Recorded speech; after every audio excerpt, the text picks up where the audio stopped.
வணக்கம். அக்ஷு சமையல்ல இன்னைக்கு முட்டை பிரியாணி எப்படி செய்யறதுன்னு பார்க்க போறோம். ஒரு 2ல இருந்து 3 பேர்த்துக்கு தேவையான பொருட்கள் முதல்ல பார்க்கலாம். ஒரு பெரிய சைஸ் வெங்காயம், ஒரு மீடியம் சைஸ் தக்காளி, 3 பெரிய பல்லு பூண்டு, 1 இன்ச் சைஸ்ல ஒரு துண்டு இஞ்சி, காரத்துக்கு ஏத்த மாதிரி 3ல இருந்து 4 பச்சை மிளகாய், கொஞ்சம் கொத்தமல்லி இலையும் புதினா இலையும், 3ல இருந்து 4 பெரிய சைஸ் முட்டை, 1 கப் பாஸ்மதி அரிசி, அது போக 3 ஏலக்காய், 5, 6 கிராம்பு, 2, 3 பெரிய துண்டு பட்டை, கொஞ்சம் கடல் பாசி. முதல்ல ஒரு ப்ரெஷர் குக்கரில் ஒரு 2 டேபிள் ஸ்பூன் எண்ணெய் சேர்த்துக்கோங்க. சேர்த்து அது நல்லா சூடானதுக்கு அப்புறமா வச்சுருந்த பட்டை, கிராம்பு, ஏலக்காய், கடல் பாசி இதை சேர்த்து ஒரு 5லேருந்து 10 செகண்ட் வறுத்துக்கோங்க. வறுத்துட்டு இதில் நம்ம வச்சுருந்த ஒரு பெரிய வெங்காயத்தில் 3/4% மட்டும் சேர்த்துக்க போகிறேன். கால் பகுதியை தனியாக எடுத்து வச்சுருக்கேன். அதே மாதிரி 3 பச்சை மிளகாயில் 2 பச்சை மிளகாயை மட்டும் கீரி சேர்த்துருக்கேன். ஒரு பச்சை மிளகாயை தனியாக வச்சுருக்கேன். இது நல்லா பொன்னிறம் வர்ற வரைக்கும் வதக்கிக்கோங்க. இந்த மாதிரி நல்லா ஒரு ப்ரௌன் கலர் வந்ததுக்கு அப்புறமா இஞ்சி பூண்டை சேர்த்து தட்டி வச்சிருக்கேன்.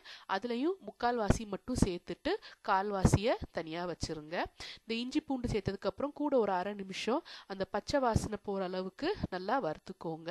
அந்த வாடை போய் அதெல்லாம் நல்லா மிக்ஸ் ஆனதுக்கு அப்புறமா வச்சிருந்த ஒரு மீடியம் சைஸ் தக்காளியை இந்த மாதிரி நறுக்கி சேர்த்துக்கோங்க. சேர்த்துட்டு கூட ஒரு 1-1.5 நிமிஷம் வதக்கணும். அந்த தக்காளி நல்லா சாஃப்ட் ஆகி எண்ணெல்லாம் சைட்ல தெளிஞ்சு இந்த மாதிரி வரணும். வர்ற வரைக்கும் ஒரு 1-1.5 நிமிஷம் வதக்கிக்கோங்க.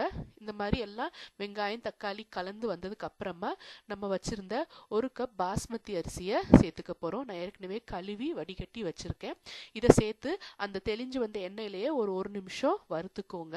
அதுக்கப்புறமா இதுல நம்ம வச்சிருந்த மல்லி புதினா இலையை சேர்க்கணும். அதுக்கு முன்னாடி இதுக்கு தேவையான அளவு உப்பு சேர்த்துக்கிறேன். ஒரு டீஸ்பூன் உப்பு சேர்க்கிறேன். சேர்த்துட்டு நல்லா கலந்து விட்டுக்கோங்க. விட்டுட்டு அது கூடவே நம்ம மல்லி புதினா இலையை நான் நல்லா பொடியா நறுக்கி வச்சிருக்கேன். அதையும் சேர்த்து கூட ஒரு தடவை எல்லாத்தையும் கலந்து விட்டுக்கோங்க. விட்டுட்டு 1 கப் பாஸ்மதி அரிசிக்கு 2 கப் தண்ணி தேவைப்படும். அதனால 2 கப் தண்ணி நல்லா சூடான தண்ணி கெட்டில இருந்தே ஊத்துறேன், கொதிக்கிற தண்ணி.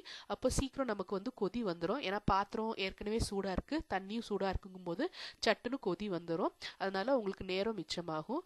கொதி வந்ததுக்கு அப்புறமா ப்ரெஷர் குக்கரை மூடி ஆவி வந்ததுக்கு அப்புறம் விசில போட்டு ஒரு 3 விசில் வர்றதுக்கு வச்சு ப்ரெஷர் அடங்கினதுக்கு அப்புறமா திறந்து அதை லேசா கிண்டி விட்டுக்கோங்க. அரிசி உடைஞ்சிடக்கூடாது. மெதுவா சைடாப்ல இந்த மாதிரி லேசா கிளறி விடுங்க. விட்டு அதை கொஞ்சம் நல்லா உதுத்து தயாரா தனியா எடுத்து வச்சுக்கோங்க. அடுத்தது இன்னொரு பேன்ல 1 டேபிள் ஸ்பூன் எண்ணெய் சேர்த்துக்க போறேன். சேர்த்துட்டு அது நல்லா சூடானதுக்கு அப்புறமா மிச்சம் இருந்த ஒரு பச்சை மிளகாயை 2ஆ கீறி அதை முதல்ல சேர்த்து ஒரு 5லேருந்து 10 செகண்ட் அந்த நல்ல வாசனை பச்சை மிளகாயோட வாசனை வர்றதுக்கு வறுத்துக்கோங்க. அதுக்கப்புறமா மிச்சம் இருந்த 1/4 வெங்காயத்தையும் சேர்த்து அது நல்லா வறுபடுற வரைக்கும் ஒரு 1-1.5 நிமிஷம் வறுத்துக்கோங்க. கொஞ்சம் வெங்காயம்ன்றனால சீக்கிரம் இந்த மாதிரி வறுபட்டு வந்துடும். இப்படி ஒரு ப்ரௌன் கலர் வந்ததுக்கு அப்புறமா நம்ம எடுத்து வச்சிருந்த மிச்ச 1/4 இஞ்சி பூண்டு விழுதையும் சேர்த்து அந்த பச்சை வாசனை போறதுக்கு கூட ஒரு 1/2 நிமிஷம் வதக்கிக்கோங்க. இதெல்லாம் நல்லா கலந்து வந்ததுக்கு அப்புறமா நம்ம வச்சிருந்த முட்டையை இதுல ஒன்னொன்னா உடைச்சி ஊத்திக்க போறோம். நம்ம பிரியாணி சாதம் வேக வைக்கும் போது முட்டை அது கூட சேராததுனால அந்த பிரியாணியோட மனம் இந்த முட்டையில வராது. அதுக்காக தான் இந்த மாதிரி தனியா வெங்காயம் இஞ்சி பூண்டு கூட வதக்குறோம். இதுல ஒரு 1/4 டீஸ்பூன் உப்பு சேர்த்துட்டு இது எல்லாத்தையும் நல்லா கலந்து விட்டுக்கோங்க. இப்படி கிண்டும் போது அந்த பிரியாணியோட வாசனை அந்த முட்டையில நல்லா இறங்கும். அப்படி வரும்போது ஒரு நல்ல ஃப்ளேவர் கிடைக்கும். இந்த மாதிரி எல்லாம் நல்லா வெந்து வந்ததுக்கு அப்புறமா நம்ம ஏற்கனவே வேக வச்சு வச்சிருந்த பிரியாணி சாதத்தை இதுல கொட்டி எல்லாத்தையும் நல்லா கலந்து இறக்குனீங்கன்னா முட்டை பிரியாணி தயார். யூஸ்வலா குஸ்கா தனியா வேக வச்சுட்டு வேக வச்ச முட்டையை வச்சு எடுப்பாங்க முட்டை பிரியாணிக்கு. அதை விட இது நல்லா கலந்து வரும்போது இதோட டேஸ்ட்டும் ஸ்மெல்லும் ரொம்ப அருமையா இருக்கும். இப்போ இதை நீங்க தயிர் வெங்காயத்துக்கு கூட பரிமாறலாம். இது உங்க வீட்லயும் ட்ரை பண்ணி பாருங்க. நிச்சயம் எல்லாத்துக்கும் ரொம்ப பிடிக்கும். நன்றி.